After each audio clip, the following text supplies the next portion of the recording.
Chapter 5, Mishnah 1. It is prohibited to plant produce that is tevel, produce from which Maasros were not yet separated. The Mishnah discusses whether this prohibition applies to partly grown plants. If someone uproots young plants from his field and replants them somewhere else in his field, he is not obligated to separate Maasros from the plants before he replants them. Although it is forbidden to plant produce from which Maasros have not been separated, that prohibition applies only to produce that has become set for the Maaser obligation.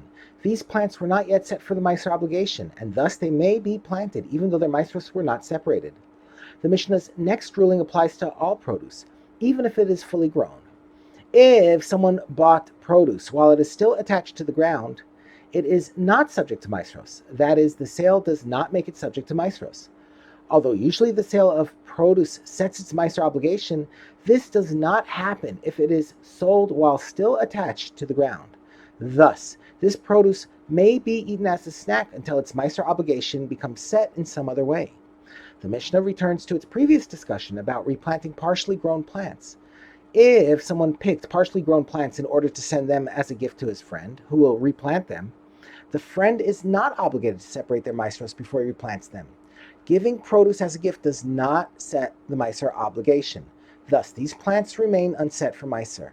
Just as the farmer would be allowed to replant them, as we learned earlier, so too the friend may replant them. The next Tana holds that in some cases, partially grown plants may not be replanted until Maasros are separated.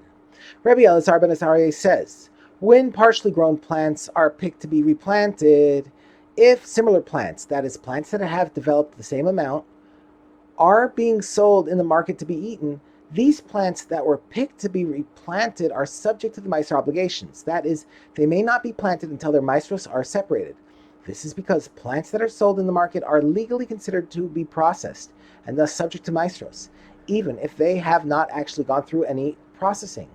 If a person picks plants that are at the same stage as the ones in the market, he must treat his own plants as though they are processed, so that they should not be confused with plants being sold, which are legally considered to be processed.